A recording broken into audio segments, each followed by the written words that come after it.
The classroom, once filled with the innocent hum of children's voices and the scratch of pencils, froze in absolute silence as HOA Karen stormed in with her face twisted in fury, her hand clutching a black pistol that gleamed under the fluorescent lights, the barrel aimed directly at my disabled son who sat defenseless in his wheelchair near the front row. The terror in his wide, tear-filled eyes shattered me. In an instant, his trembling lips whispering, "Daddy, please, she's hurting me," while Karen snarled, "Don't you dare move, boy, or you'll regret it." As if his existence alone had wronged her, the stunned teacher stood pale and frozen. The other children cried in panic. And in that dreadful moment, the entire room became a battlefield where innocence clashed with unhinged hatred, a place where my son's life dangled on the edge of madness. Before we continue, comment where you're watching from and subscribe for more Karen stories. Before this nightmare ever unfolded in that classroom, my life had been built around a steady rhythm of love, duty, and protection. I was a police commander, trained to face the most dangerous situations imaginable, but at home, I was simply a father who adored his son, a boy born with challenges that made his world different, yet no less beautiful. My son had cerebral palsy, which meant he couldn't run with the other kids or climb the jungle gym, but his smile had the power to light up every room he entered, and his laughter was the purest sound I had ever known. Our family had fought battles that most people never see.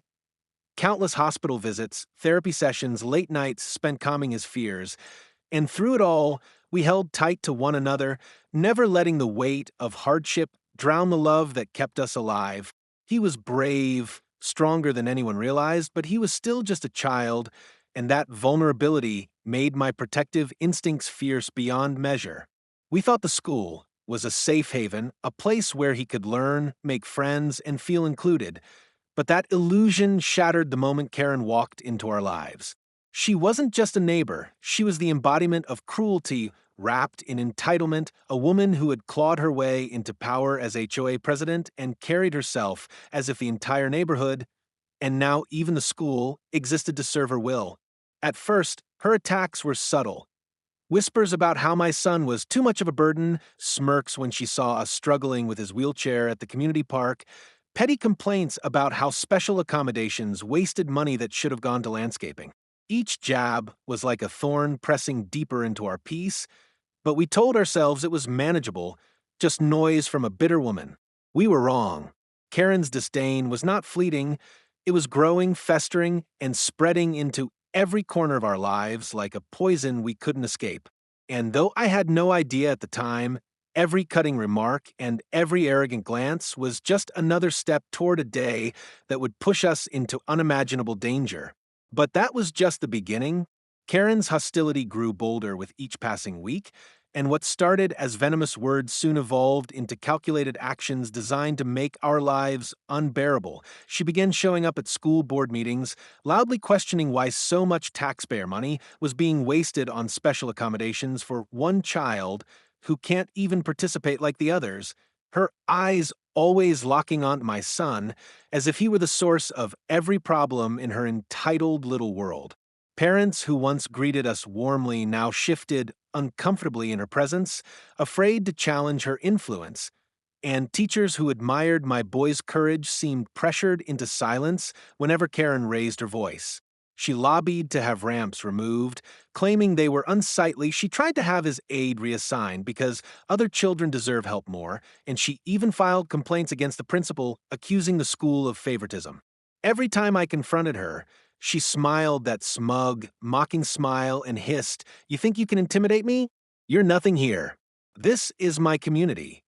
Her arrogance was like steel armor, and she wore it with pride, backed by a handful of board members and neighbors who either feared her or benefited from her manipulations. I kept telling myself it couldn't get worse, that eventually she'd run out of steam, but deep down I knew she was building towards something darker. My son began asking heartbreaking questions. "Daddy, why doesn't she like me?" And I found myself struggling to answer without showing the rage burning inside me. I wanted to protect him from the cruelty of the world, but Karen made sure he couldn't escape it. Not even in a classroom where children should feel safest. And as much as her schemes infuriated me, None of us could have imagined how far she would push her hatred, until the day she crossed the line from harassment to outright violence. But that was only the spark before the fire. The breaking point came slowly, almost deceptively, as if Karen enjoyed tightening the noose around us one smug smile at a time. First, she organized a petition among parents claiming my son was a disruption in class because his wheelchair blocked walkways, and though the school refused to act, the cruel whispers spread, isolating him further from the friends he cherished. Then she began showing up at drop-off and pickup times, lingering near the entrance with that piercing glare, muttering things loud enough for us to hear. Maybe if his father wasn't parading him around like some trophy, the rest of us could get on with our lives, her venom dripping with every word. She even went so far as to harass his teachers, demanding that my son be seated in the back of the classroom where no one would trip over him.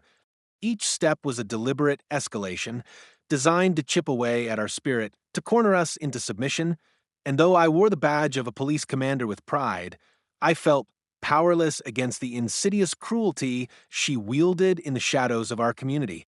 At home, my wife tried to hide her tears, and my son's once bright eyes dimmed with a sadness no child should carry, yet Karen fed on it all, emboldened by the silence of those who feared her wrath.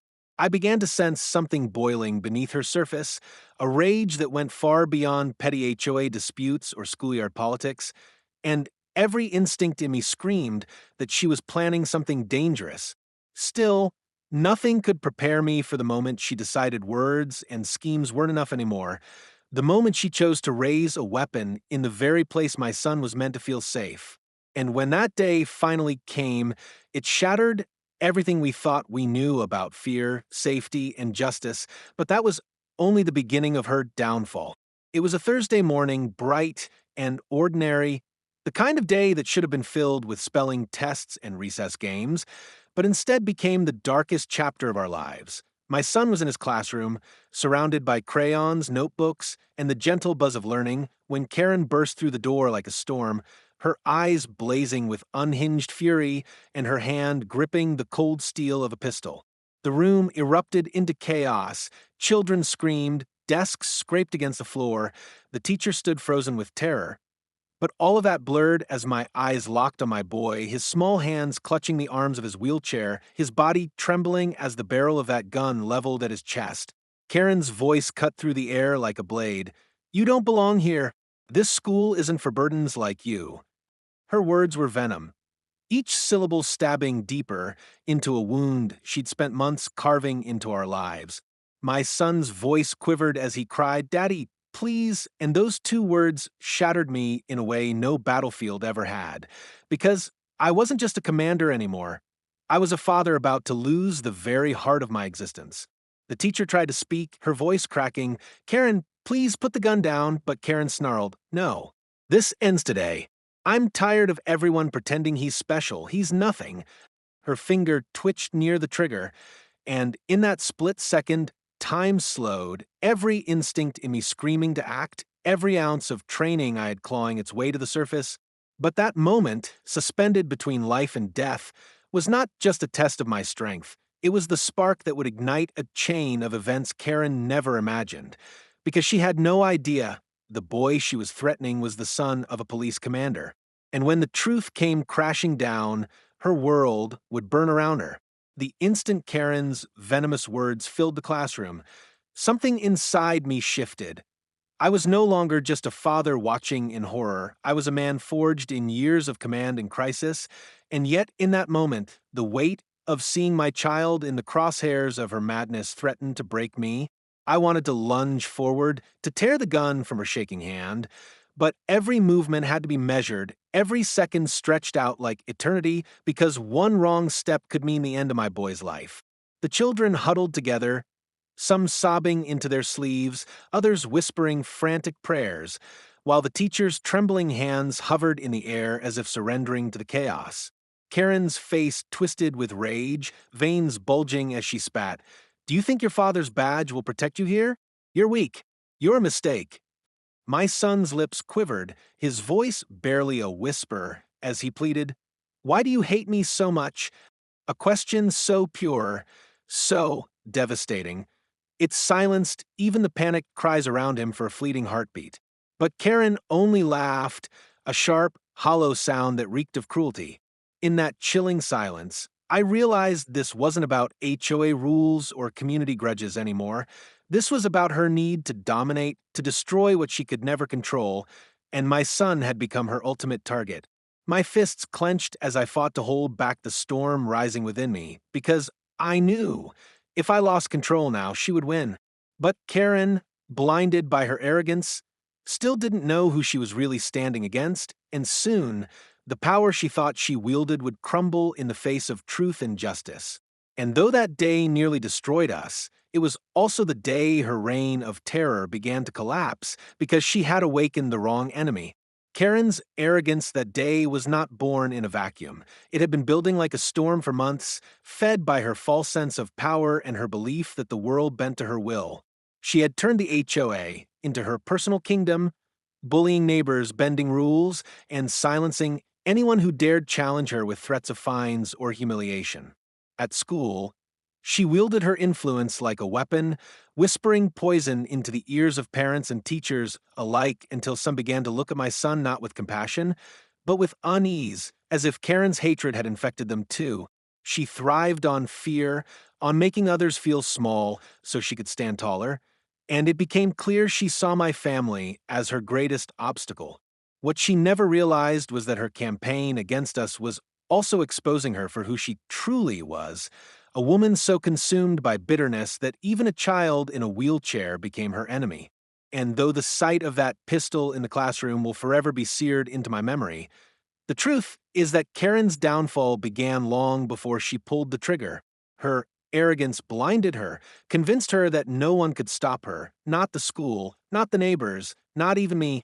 But what she didn't know, what she could never have imagined, was that behind the father she mocked and the child she terrorized stood a police commander with the training, the will, and the unshakable resolve to bring her empire of cruelty crashing down.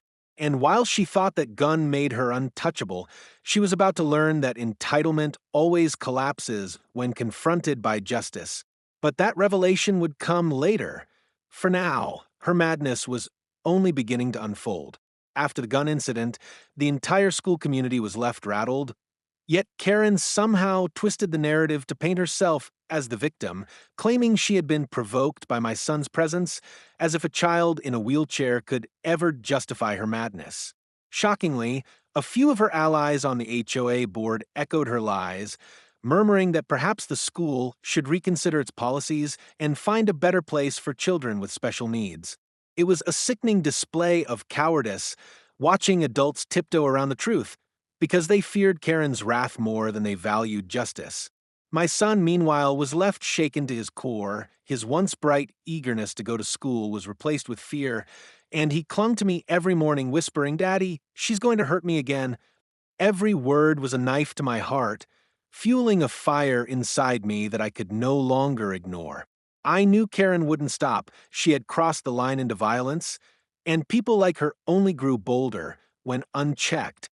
I also knew the system, warped by politics and Karen's manipulations, might try to shield her yet again. But what Karen never realized was that while she played her games with signatures, gossip, and intimidation, I had something she didn't: the power of law, the authority of command, and the unbreakable will of a father who would walk through fire to protect his son. She believed she had cornered us, that fear would silence us, but she was about to learn that the moment you threaten a commander's child, you declare a war you cannot win. And though she thought she still held control, her downfall was already set in motion. ChatGPT said, Karen's downfall began unraveling the very moment she believed she had won. Her arrogance made her reckless, and in her desperation to tighten her grip on the community, she left behind cracks wide enough for truth to slip through. Parents who had once been silent started whispering about what they had witnessed in the classroom, their fear of Karen slowly giving way to guilt for not protecting an innocent child. One brave teacher confided in me, voice trembling, "I saw everything. I can't stay quiet anymore." And her testimony became the spark that lit a fire of resistance. At the same time, my instincts as a commander kicked in. I began documenting every threat, every slur, every reckless action Karen had made against my family and others, piecing together a dossier of her crimes that painted her not as a frustrated neighbor, but as a danger to society. Each file, each recorded statement, was another nail in the coffin of her false kingdom. Meanwhile, Karen strutted around the neighborhood as if untouchable, barking orders about lawn heights and trash bins, still sneering at my son whenever she passed, believing her intimidation had silenced us. But her smirk only fueled my resolve, because I knew something she didn't. The walls were closing in, and this time, the system wouldn't be able to shield her from what was coming. Karen thought she had silenced her enemies, but in reality, she had awakened them. And though she still walked free, her reign of cruelty was teetering on the edge of collapse, and I was about to give it the final push. The real shift happened when Karen tried to escalate her control beyond the school and into our very home, sending threatening letters through the HOA that accused us of violating community standards simply because of the accessibility ramp we had built for my son. She demanded fines, threatened liens on our property, and even stood on our driveway one evening shouting, "You people don't belong here. You're dragging this neighborhood down." Her voice echoed through the street as blinds quietly closed in nearby windows, neighbors too afraid to intervene. My wife held our son close, his small body trembling as he asked me, "Daddy, why does she hate us so much?" It was in that moment I made a silent vow that I would never again let his tears be a casualty of Karen's cruelty. I doubled down on my efforts, working late into the night, compiling evidence not just of her threats against us, but of her abuse of power against countless families in the community, fines issued without cause, harassment of elderly neighbors, even forged signatures on HOA documents. Each discovery was like pulling a thread from a rotten sweater, and soon her entire web of lies began to unravel in my hands. Yet, even as the truth stacked against her, Karen grew bolder, mistaking her temporary shield of influence for true power. What she never realized was that I was no longer just reacting to her moves. I was preparing for the day when every piece of evidence, every witness, and every ounce of her arrogance would be dragged into the light. And when that day came, her empire of intimidation would come crashing down so hard it would leave the whole community shaken. But that reckoning was still building, and Karen was walking straight into it without even knowing. Karen's final act of desperation was as dramatic as it was foolish, because instead of retreating when cracks began showing in her power, she doubled down and turned her vendetta into an obsession. She began targeting my son more directly at school, cornering him in hallways with venomous whispers like, "Enjoy it while you can because you won't be here much longer," and leaving him so shaken that even the sound of her heels clicking down the corridor made him panic. She spread lies to other children, coaching them to mock his wheelchair, to call him dead weight.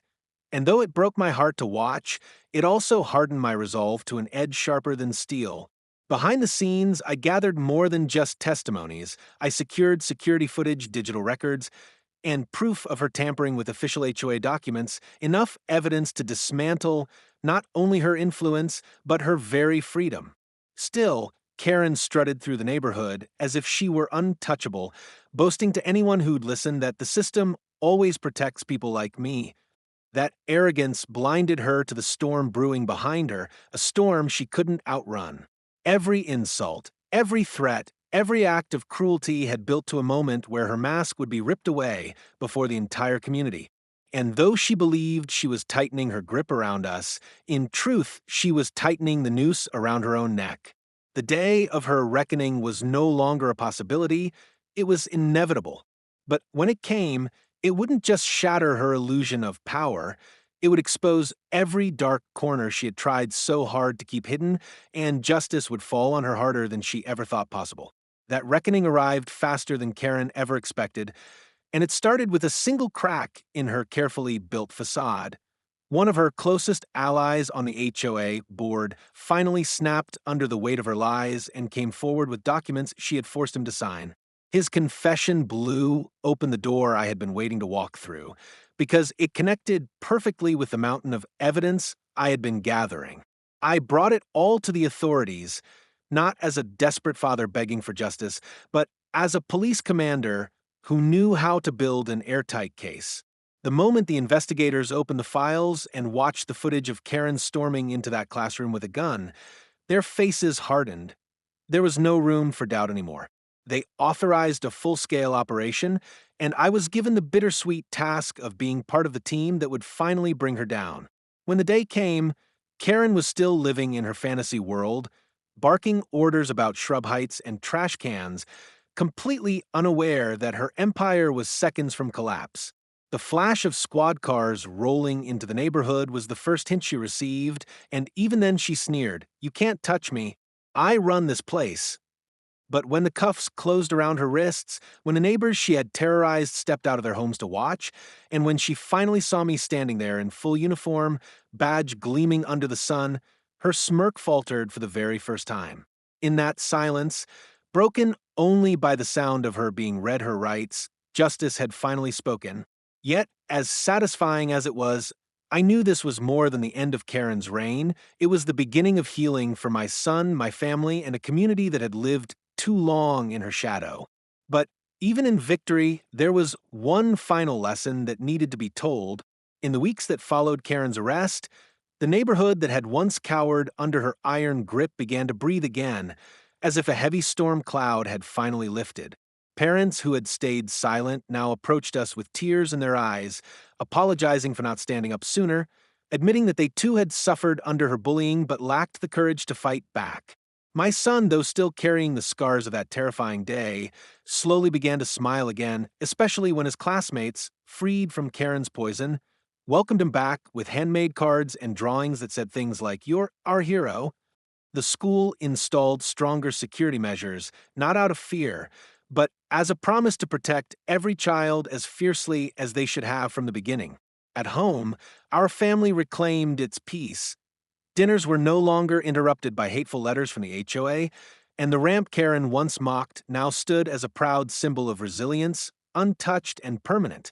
Karen, on the other hand, faced the consequences she never believed would touch her. Charges of assault, harassment, forgery, and misuse of HOA funds, each one another brick in the cell that awaited her. In court, she tried to snarl and sneer as always, but stripped of her power, she looked small, desperate, and broken, a stark contrast to the towering villain she once pretended to be. And when the verdict was read, guilty on all counts, the entire room seemed to exhale, justice echoing like thunder across the walls. For me, it was more than a legal victory. It was proof that no matter how strong entitlement may seem, it will always crumble when faced with truth and courage. Looking at my son, safe and smiling, I realized this story wasn't just about defeating Karen. It was about reminding the world that hate never wins and that the strength of a family's love can outlast any storm. If you want to see more Karen stories with shocking twists, hit subscribe and join our community.